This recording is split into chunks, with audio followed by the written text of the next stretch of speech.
So the second act of Evita begins with the famous showstopper, Don't Cry for Me, Argentina. This is one of the great hits of Andrew Lloyd Webber, the song that has been covered by many artists. There was even a Polish cover sung by Zdzisława Sośnicka with Polish lyrics that have absolutely nothing to do with Evita and Argentina, although there is Argentina in the title. You may want to look it up. It's strange but hilarious. Anyway, many people, this is one of the songs, like Memory from Cats. Many people did not know it comes from a show. Many people did not really know what this song is about.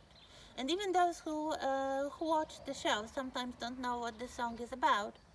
Uh, so, um, First of all, it's not a sad song and nobody is crying because Evita is dead. This is what most people believe. No, she does not sing it at the point when she learns that she has cancer or that she is on her deathbed. No, she sings it at the moment of triumph. This is a political speech and nobody is crying because some misfortune has happened. They are actually shouting in front of the presidential palace for Evita to come to the balcony and greet them.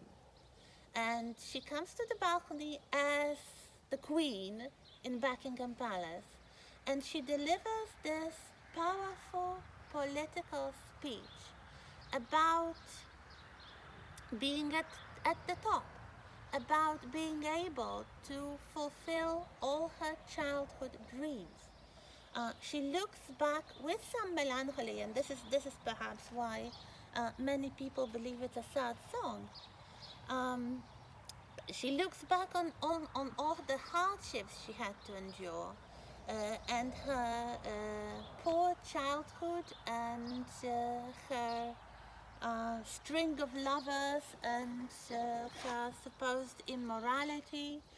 And she dismisses it all because now she is happy. Now she realized her dream.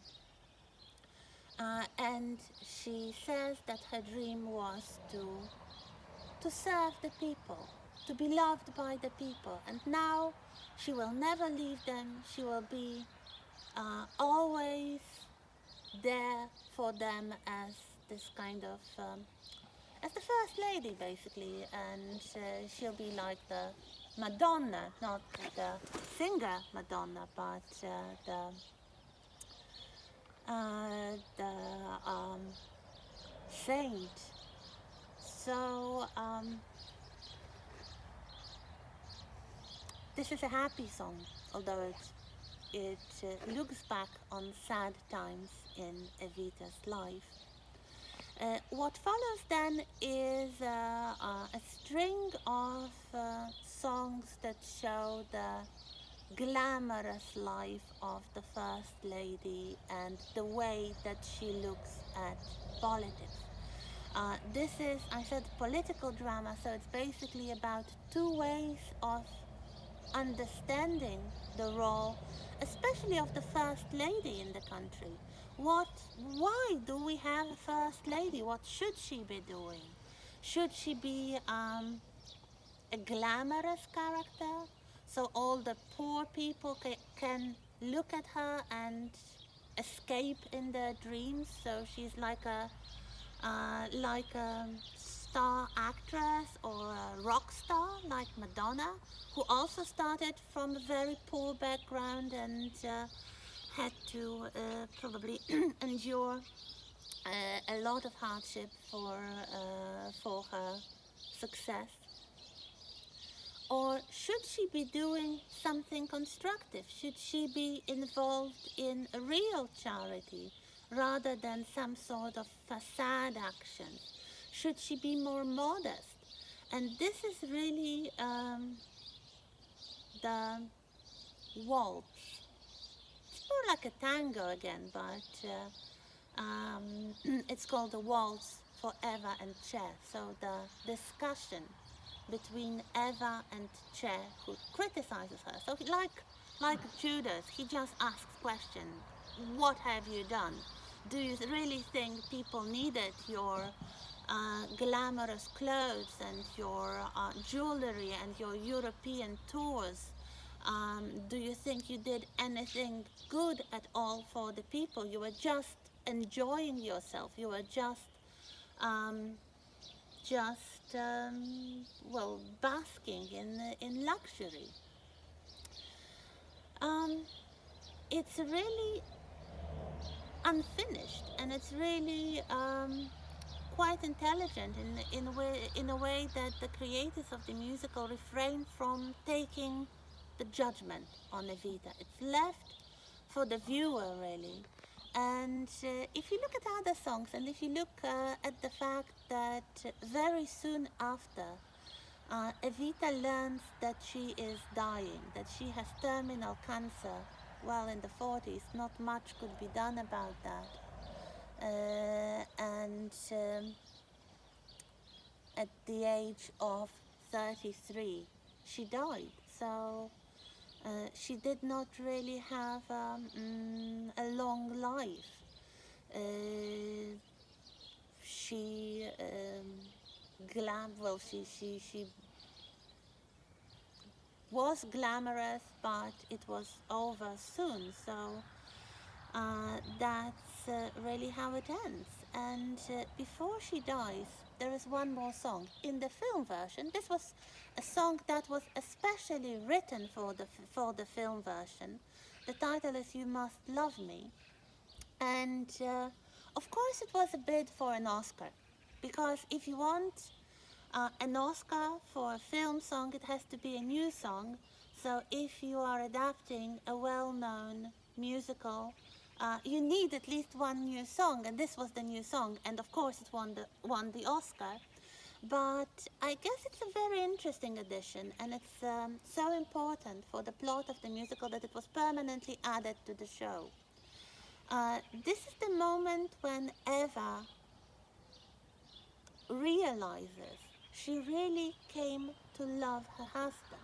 Over the years, something that started as a rather cynical political collaboration, probably for both of them, developed into genuine feeling. So they could have been a good pair if she lived longer. And this is something that probably humanizes Evita the most. The fact that she wasn't only thinking about her ambitions, she wasn't really hoping to enjoy her life to the fullest. And perhaps she wasn't most interested in the poor people, despite all that she said. But she really learned to love. This is something that some of the best characters of Andrew Lloyd Webber's shows have. This is something that the Phantom has. This is something that Grisabella from Cats, the main character from Cats, has. The fact that they develop their humanity, that despite all the pretensions, they are vulnerable, and they own it. They admit the fact that they are vulnerable, and they need other people, and they need love, they need human emotions. So we are left with a rather positive image of Evita. Of course, you might wonder, well, if we were in the classroom now, I'd probably ask you, are you convinced? Do you sympathize with her? Do you think that she she behaved in the right way?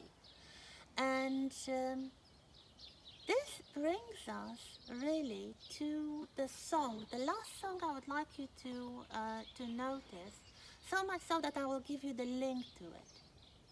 Eva's Lament, the last song, which for me is probably the key to everything.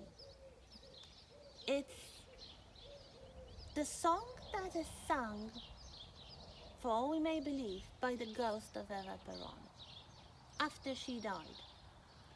She now looks on her life from the distance, and she tries to justify it. She tries to tell what it was all about. And it's quite incredible, because if you listen to the lyrics, it has some quite incredible wording, like, the choice was mine and mine completely. I could have any prize that I desired. I could burn with the splendor of the brightest fire, or else I could choose time. And I'm asking, really? Was it ever her choice? Do we ever have a choice in life?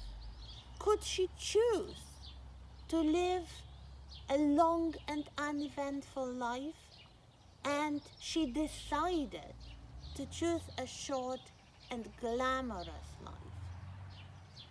I don't think any human being can do that, but there is a very important mythological character who did precisely that. So I guess Evita, or this ghost of Evita, is actually tapping into classical mythology straight. And this person is Achilles, the great hero of the Trojan War. He, when he was born, or even before he was born, his spirit could choose. He was allowed by the gods of Olympus to choose a life, to have a long and uneventful but still happy life of a normal human being, with a family, with just a normal life, or a short and glamorous one. And of course, we wouldn't know about him if he didn't choose the short and glamorous one. And he became the greatest warrior that Greek mythology has ever known. And later, in their lament, the ghost of Eva Peron says that she could choose to be the mother of her nation, or have the children of her own. Again, did she choose that? Well, we do not know so much about Eva's early personal life, so we do not know. Maybe she had an abortion when she was young, and this ruined the prospects of having children later. But I think it's again this kind of mythological metaphor, saying that she, as a character rather than a historical person, believes that she was the agent in her life. She had the decisive voice. And of course, we can argue that you can choose something, that you can choose to take an opportunity when the opportunity arises. And definitely, Evita decided to use every opportunity at her disposal, which normally meant going to bed with another man and trying to get some benefits from it. But I guess this musical is really about the nature of ambition and the nature of agency in life. So the question that we are encouraged to ask is, do we ever choose?